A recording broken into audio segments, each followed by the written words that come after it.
passons à l'éducation. On pense à l'éducation, Madame Lounis, pour l'accueil d'un enfant en situation de handicap. Oui, donc il s'agit de l'accueil sur le centre de loisirs d'un enfant porteur de handicap. Comme vous le savez, la ville, dans le cadre du projet éducatif territorial, organise pendant les vacances scolaires, petites ou grandes, l'accueil des enfants, de tous les enfants. Ce qui vous est proposé ce soir, c'est suite à la demande d'une famille qui a un petit garçon qui a des soucis, et la famille souhaite que cet enfant puisse être avec les autres et participer aux activités qui sont proposées dans le cadre de ce centre de loisirs. Donc nous avons décidé d'y répondre favorablement, non seulement dans l'intérêt du petit garçon, mais aussi dans l'intérêt des autres enfants, pour leur apprendre la tolérance et le vivre ensemble. Donc la convention qui vous est proposée ce soir a pour but de cadrer l'intervention d'une personne auprès de cet enfant. C'est une amie de la famille, donc que le petit connaît très bien, qui va le rassurer et qui va assurer la transition donc, entre son environnement familial et ce qu'il va vivre au sein du centre de loisirs. Donc cette personne, comme je vous le disais, est une amie de la famille. Elle intervient à titre gracieux, et il vous est donc proposé ce soir d'approuver les termes de la convention et d'autoriser Monsieur le maire à la signer, sachant que ce petit sera présent 3 jours par semaine et qu'il sera de 9 h à 14 h avec ses petits camarades. Merci. Madame Matougui. Oui, alors, bon, déjà concernant cette convention, j'ai rien contre la convention en elle-même. Elle est même très bien, et puis elle montre une volonté de faire participer un enfant, on va dire, d'inclure, enfin, c'est une volonté de faire d'un centre de loisirs un centre inclusif, on va dire. Mais c'est pas le seul enfant dans la ville à besoin éducatif particulier. Donc ce que j'aimerais, ce qui m'avait beaucoup étonné, c'est pourquoi une convention spécifique pour une famille. Et ma question, c'est concernant les autres familles, comment ça se passe? Alors, une seule convention parce que nous avons une seule demande. Nous n'avons pas d'autres demandes.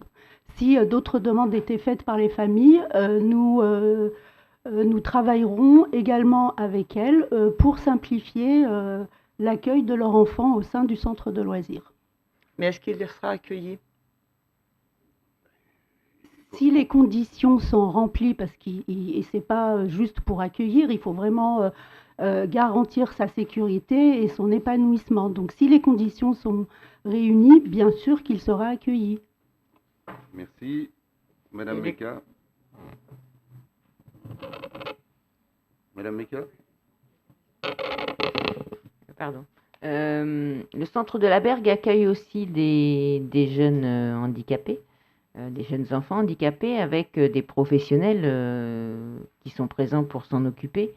Est-ce que la ville d'Annemasse va à terme mettre en place des professionnels qualifiés pour pouvoir développer cet accueil-là? Parce que là, c'est une demande, mais dès que ça se sera... d'autres vont sûrement faire la demande. Donc, est-ce qu'il est prévu de mettre en place un personnel spécialisé sur le handicap pour accueillir plus d'enfants et pouvoir répartir sur notre territoire les différents accueils?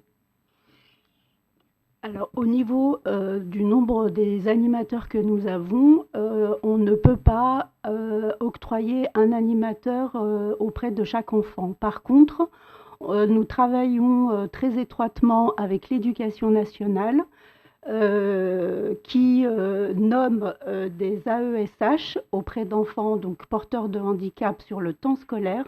Et nous travaillons donc avec l'Éducation nationale pour que ce temps d'intervention puisse s'élargir et être sur le temps périscolaire. Donc c'est déjà le cas pour certains sur la restauration et on espère arriver à vraiment aboutir à un accord qui permette justement l'élargissement. À la fois ça augmenterait les temps de travail des AESH, donc ce qui rendrait les postes beaucoup plus attrayants parce que c'est vraiment pas le cas actuellement. Et en plus de ça, il y aurait ce travail-là éducatif et d'inclusion d'enfants porteurs de handicap dans nos structures. Merci. Je précise également que le centre aéré, c'est le même fonctionnement, hein. Il y a des gens, il y a des animateurs, et puis quand il s'agit d'accompagner un enfant spécialement, c'est en général en lien avec l'éducation nationale et la famille. Il n'y a pas de personnes qui sont embauchées de cette manière-là. C'est exactement le même fonctionnement que celui qu'on vient de voir ici. Pas d'autres questions? Madame Matougui? Oui, parce que vous m'aviez coupé le micro avant que Je ne sais pas. je finisse.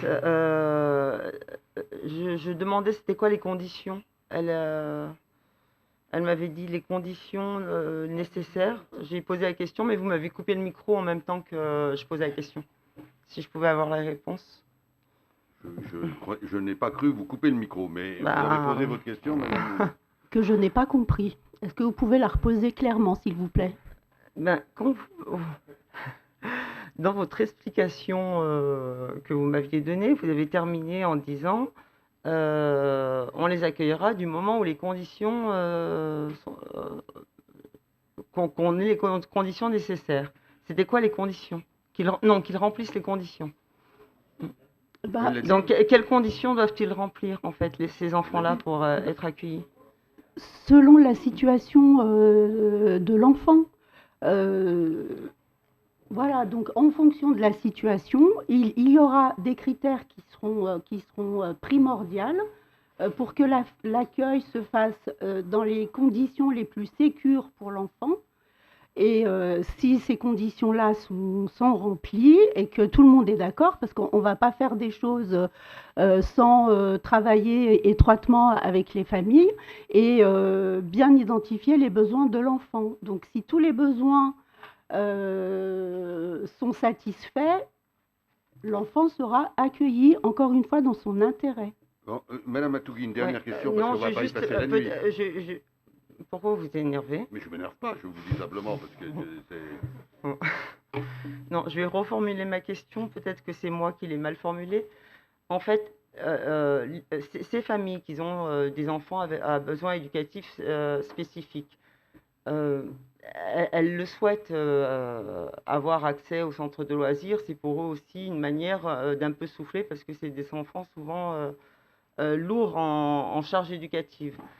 Ces familles-là, pour pouvoir les inscrire dans le centre de loisirs de la ville ou aux cantines, enfin dans tous les temps périscolaires, quelles sont les conditions?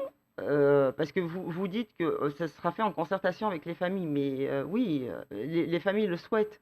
Donc, quand des familles souhaitent inscrire leurs enfants, comment est-ce qu'elles vont pouvoir avoir accès à ces services-là? Merci, vous avez terminé, je peux fermer le micro, merci. Je crois que la réponse a été donnée très clairement par Madame Lounis. Je vais la reprendre, comme ça, ce sera encore plus net. Il est évident que dans ces situations-là, chaque cas est particulier. Il faut donc une vraie discussion avec les parents pour connaître quel est le niveau de handicap, comment l'enfant doit être encadré, par qui il doit être encadré. C'est un vrai dialogue, un par un. Et quand il y a une personne qui accompagne l'enfant de manière positive, avec la validation des parents, eh bien, il n'y a aucune raison de ne pas l'accueillir. Voilà, c'est très simple. Il n'y a pas besoin c'est pas une règle générale. S'il y a un domaine où il n'y a pas de règle générale, c'est celui-ci. On travaille avec les familles, on détermine les conditions avec les familles d'accueil. Quand ces conditions sont remplies, on y va. C'est simple. Je vous propose de passer au vote. Est-ce qu'il y a des votes contre? Est-ce qu'il y a des abstentions? Merci beaucoup.